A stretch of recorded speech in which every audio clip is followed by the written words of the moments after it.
What's up, YouTube? Welcome back to my channel, Curly by Nature.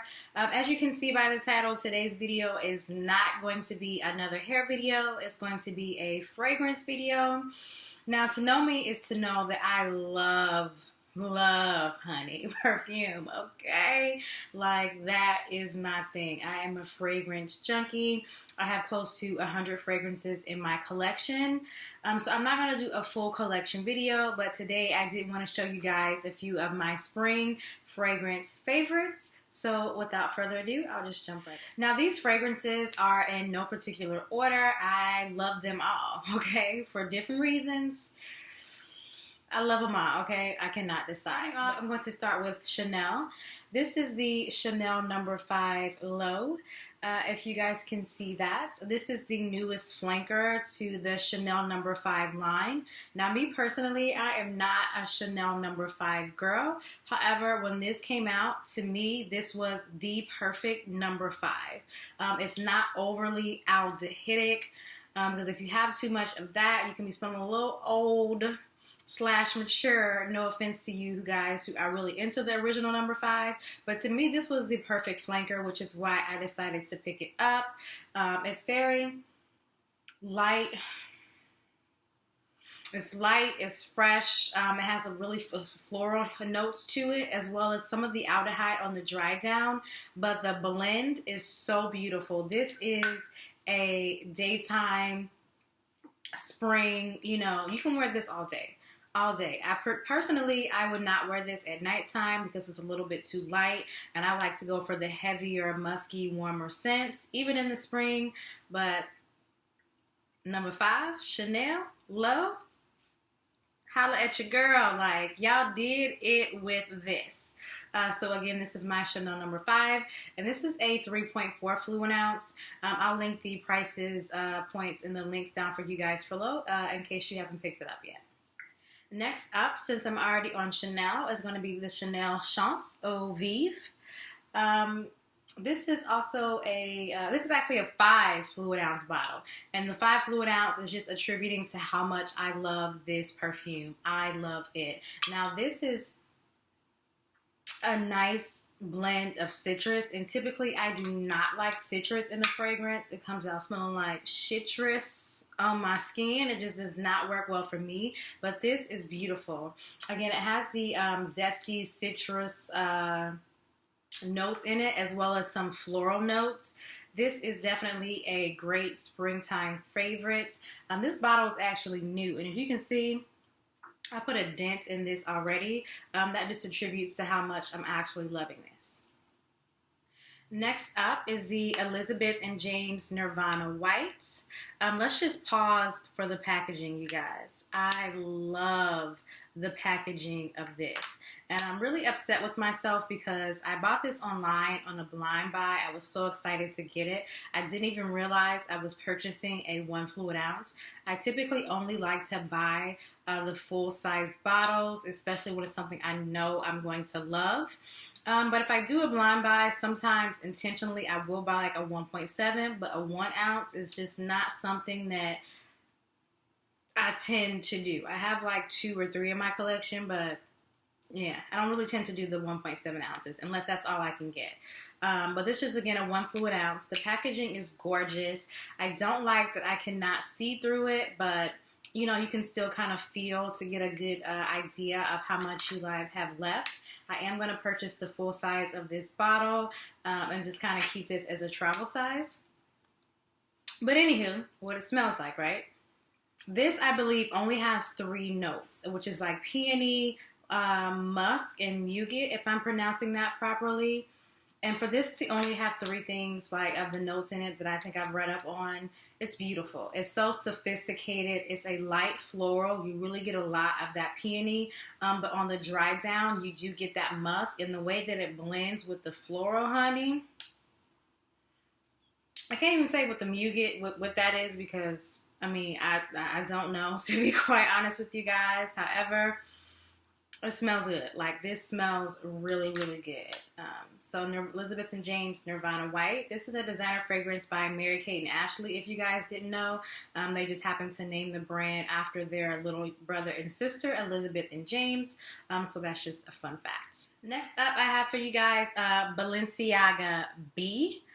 Again, with the beautiful packaging, if you can see like how the bottle has that faux marble note to it. The cap is really big, and it's kind of clunky. The bottle is really, really heavy. I love this. Beautiful.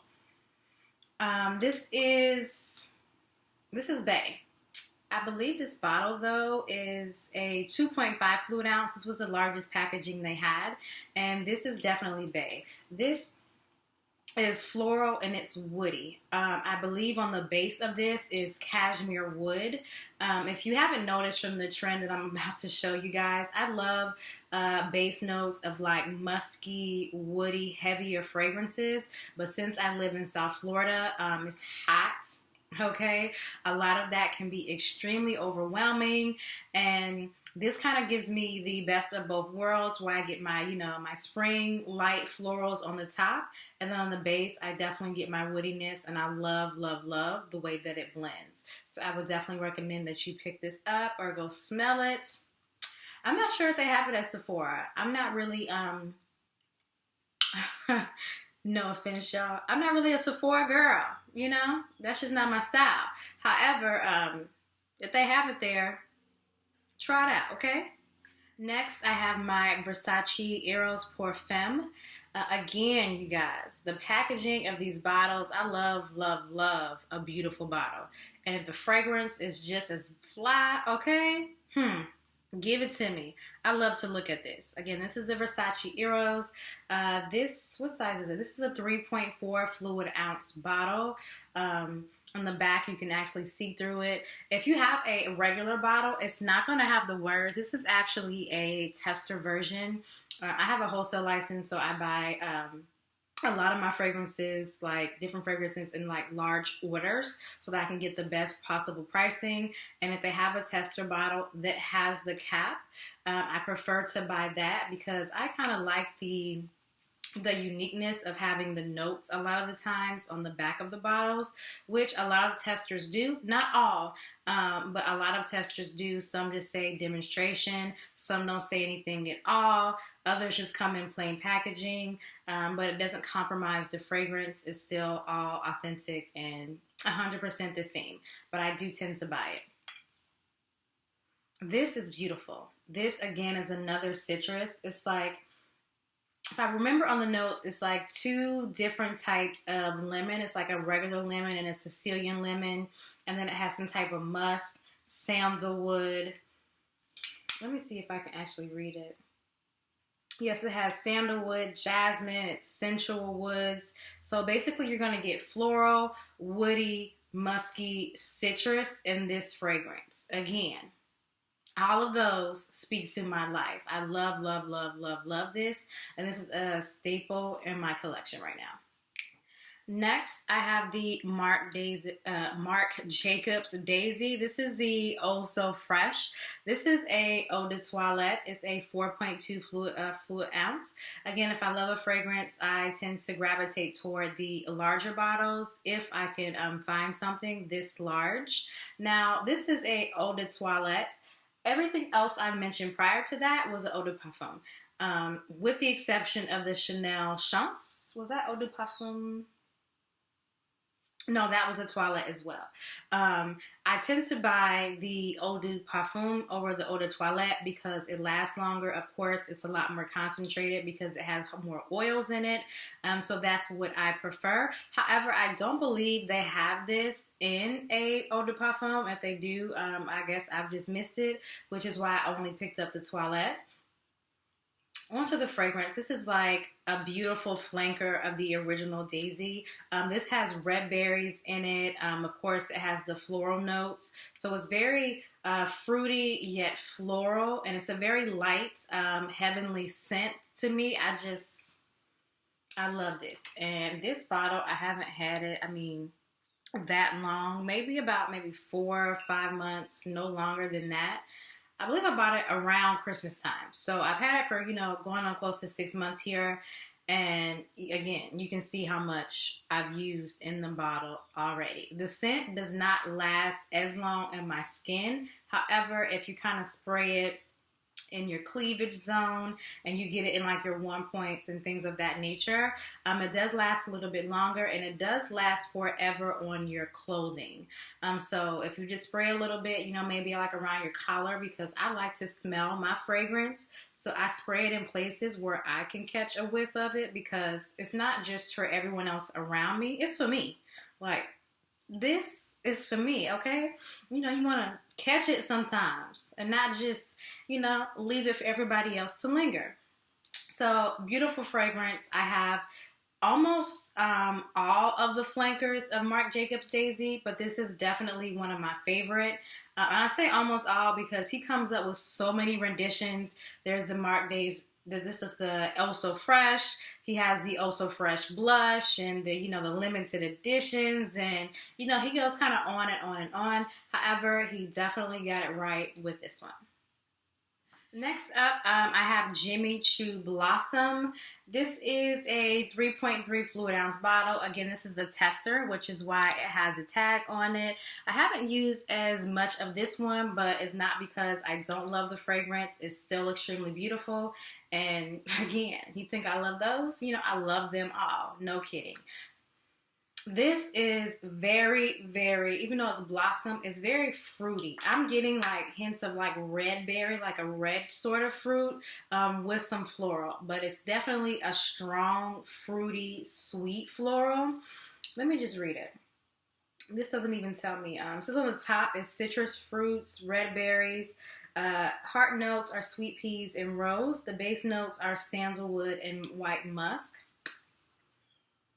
On the dry down on my skin, I don't get any of the musk or the sandalwood, those, woody, deeper notes. I don't get any of that.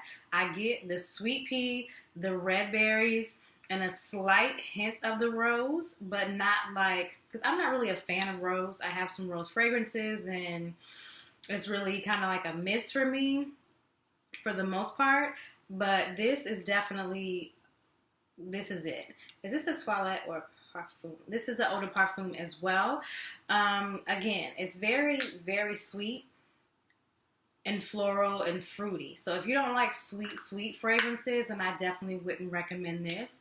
And it's not even like a gourmand type of sweet, like a Lancôme La Vie Belle or anything like that. This is like powerful, strong, sugary sweet. Not Aquilina sugary sweet, but it's sweet. If you smell this, the combination between the flowers and the fruit is very overpowering. So when I use this, I don't use as much, because fragrances don't really give me a headache when they're strong. But it's something about this that may give me too much of a headache if I just put on too much.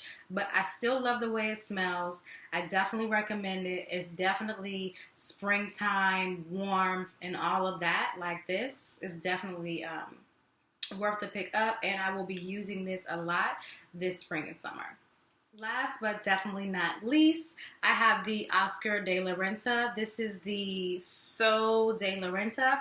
Oscar de la Renta, God rest his soul, is one of my favorite designers. I've had this particular bottle of fragrance for about 5 years now.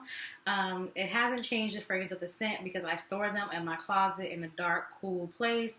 I have all of the boxes, I keep my fragrance really well. This is a 3.3 fluid ounce, and it's also an eau de toilette, but it lasts so long, even on the skin. Like, this lasts forever. For the scent, this is one of my, I say one of my favorites because everything is my favorite, but this is it. Like, I've been wearing this, and this particular bottle tells you how much I wear. I typically only wear in the spring and the summer. But again, it's South Florida, so it's like 2 seasons here. So that's all you're going to get. So I can pretty much wear this all year round here if I really wanted to. But where I moved from previously, it did get spring all 4 seasons. So I put a dent in this. I dented this like in 2 seasons. This is 2 seasons of use pretty much. And again, I've had it for 5 years. It's beautiful. It has hints of, I smell gardenia. It does have some base notes of some musk, and it dries down on the skin.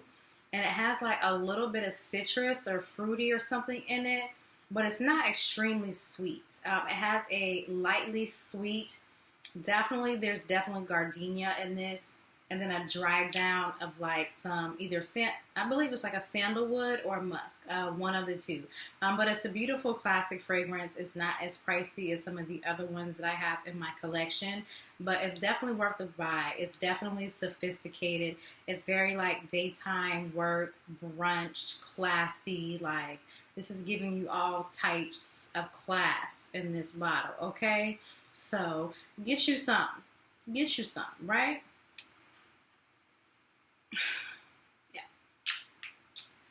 Okay, guys, so that's it for this video. Those were my top 8. That's a lie. Those were some of my spring fragrance favorites. I wouldn't say top. Again, I'm not going to put anything in a numerical order. I love them. I just love them, okay? So thumbs up if you guys like this video. Don't forget to comment and subscribe. Let me know what some of your favorites are if you smelled any of those, and let me know how you feel about them. I will be bringing a lot more fragrance videos onto my channel. Again, I am a fragrance lover, hair lover, fashion lover, so there are a lot more dynamics that I will be bringing in the upcoming future. So again, thanks so much for watching. I'll see you next time.